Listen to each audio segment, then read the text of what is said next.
Bienvenue sur Ici Beyrouth. Nous sommes ensemble pour parler de la problématique des réfugiés syriens, mais sous un angle différent. Nous avons voulu savoir comment ça se passait ailleurs, en Jordanie très précisément, où vous êtes allé enquêter, Élise Yédé, pendant plusieurs semaines. Et le moins qu'on puisse dire, c'est que la situation là-bas n'est absolument pas la même qu'au Liban. Pas du tout. La Jordanie a une approche qui est... C'est comme le jour et la nuit entre la Jordanie et le Liban. Déjà, parce que la Jordanie a son histoire avec les réfugiés. C'est un pays qui, à la base aussi, a été fondé par des peuples qui se sont retrouvés sur ce territoire. Puis ils ont eu les réfugiés palestiniens. Ils ont eu des réfugiés irakiens, des réfugiés koweïtiens même en 1990, et les réfugiés syriens. Et ils sont très bien accueillis. Donc je n'ai pas entendu une seule fois, quelqu'un se plaindre de l'accueil que les Jordaniens ont réservé aux réfugiés syriens, et vice-versa. Les Jordaniens sont très contents, très contents. Ils sont en pleine crise économique comme tout le monde après la pandémie de Covid-19, mais ils n'ont aucun problème avec les réfugiés syriens. On va en parler parce que c'est très étonnant. Moi qui ai eu la chance de voir quelques bouts de vos reportages, on est assez stupéfait quand même. Vous avez ramené 4 reportages qui vont être diffusés à partir de demain lundi sur Ici Beyrouth et This is Beirut en anglais. De quoi parlent ces reportages ? J'ai voulu montrer plusieurs angles de cet accueil et de cette réponse humanitaire, que ce soit la réponse officielle déjà. J'ai pu discuter avec des officiels, avec un sénateur, un ancien ministre, un bailleur de fonds, donc c'est l'Union européenne, et évidemment le HCR, le Haut Commissariat aux réfugiés des Nations Unies, pour voir un peu quelle approche ils ont chacun sur cette question. J'ai fait aussi un tour dans les camps. Le camp de Zaatari, qui est le plus grand camp de réfugiés syriens au monde, qui accueille aujourd'hui 83 000, si je ne me trompe pas, plus de 80 000 en tout cas, réfugiés. Le camp d'Azraq, qui lui est un camp, c'est le camp le mieux organisé au monde, parce qu'il a été, vous pouvez voir derrière vous, il a été organisé et construit avant d'accueillir un réfugié. Donc ils ont appris des erreurs qui s'étaient passées à Zaatari. Ils ont décidé de faire le camp, de l'organiser, de le découper, faire des routes, de l'électricité, de l'eau, Oui. Électricité sur panneaux solaires par exemple, donc ça ne coûte rien. Ils ont 14 heures d'électricité par jour gratuitement. Bien plus qu'au Liban d'ailleurs. Mais la majorité, il y a 1,5 million de réfugiés syriens en Jordanie. C'est la même problématique qu'au Liban. Le HCR reconnaît 655 000 réfugiés syriens inscrits.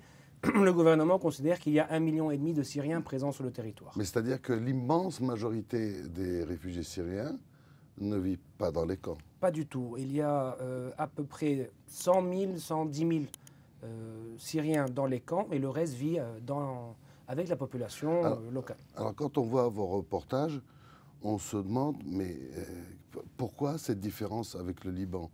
Ce sujet est très chaud au Liban, il suscite beaucoup de polémiques. En Jordanie, on a l'impression que ça se passe beaucoup mieux. Et en fait, la réponse tient en une phrase. La différence entre la Jordanie et le Liban, c'est l'État. En un mot, il y a un État, il y a une décision politique assumée. Il y a une décision qui a été prise d'accueillir ces réfugiés.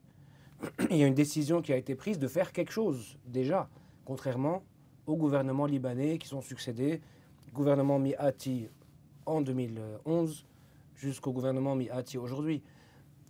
Il y a eu une décision. Ils ont décidé d'accueillir ces réfugiés. Ils ont décidé d'organiser la réponse. Ils ont décidé de les inscrire. Ils ont décidé de leur donner accès à des soins médicaux, accès à l'éducation, accès au travail. Ils ont des permis de travail. Pour certaines professions, le Syrien réfugié a le droit de travailler et de gagner sa vie. Parce qu'ils savent qu'ils ont quand même besoin d'une main-d'œuvre syrienne.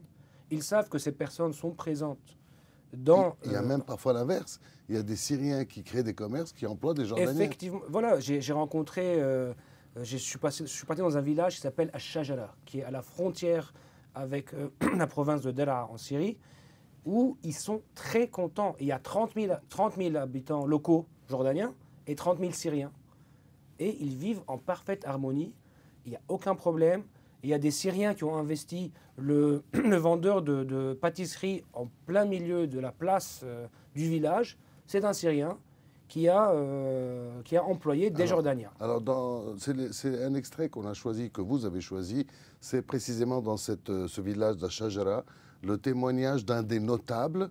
Et je vous propose d'écouter, de regarder ce que ce monsieur dit. On écoute.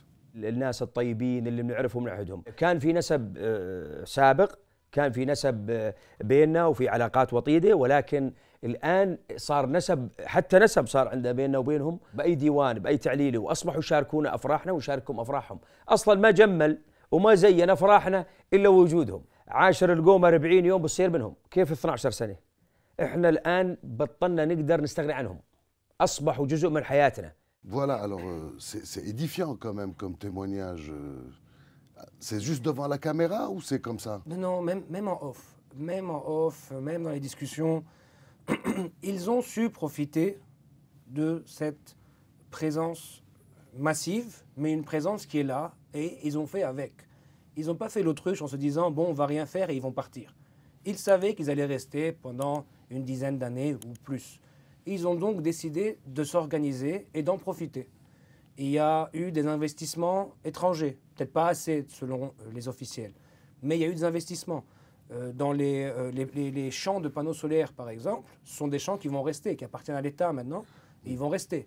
Les entreprises fondées par des Syriens qui, eux, avaient des capitaux en Syrie, ou avaient des industries en Syrie, avaient leurs entreprises, et qui cherchaient la sécurité. Alors Oui. c'est peut-être plus facile en Jordanie, parce qu'au Liban, on ne va pas se voiler la face, il y a l'afflux de réfugiés syriens provoque un déséquilibre confessionnel entre sunnites, chiites, chrétiens et autres, qu'il n'y a pas en Jordanie.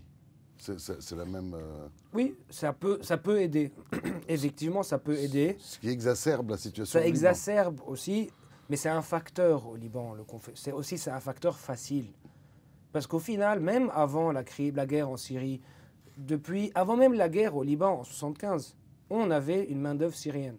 On a toujours eu une main-d'œuvre syrienne, concierge, employés de maisons, employés dans les entreprises, le planton. On a toujours eu besoin de cette main-d'œuvre pas chère. Sauf qu'on n'a jamais voulu l'organiser. Donc, quand on avait aussi des accords politiques avec la Syrie parce qu'on avait été sous occupation syrienne et que rien n'a été fait depuis, aussi c'est facile pour que cet afflux soit là et que les Libanais se plaignent aussi que rien n'est fait pour organiser cet accueil. Le seul point commun qu'on peut éventuellement trouver entre la situation des réfugiés syriens au Liban et en Jordanie, c'est l'attitude des Nations Unies, de l'Europe, qui déverse quand même beaucoup d'argent sur les réfugiés syriens, que ce soit au Liban ou en Jordanie, pas seulement pour les beaux yeux des réfugiés syriens, c'est aussi pour les fixer dans la région, pour qu'ils n'aillent pas en Europe. J'ai posé cette question. Vous avez eu des réponses à des bailleurs de fonds et j'ai eu une réponse par exemple de l'Union européenne où il m'expliquait, on pourra voir ça dans le reportage demain, m'expliquait que au final ce sont des réfugiés de la région et qu'ils veulent rester dans la région, ils ne veulent pas partir. En comparant aussi que lui, en tant qu'Européen, si jamais il devait quitter l'Europe, il reviendrait vers l'Europe. Donc il considère que ce sont des frères syriens. C'est la région arabe, c'est la région du Proche-Orient.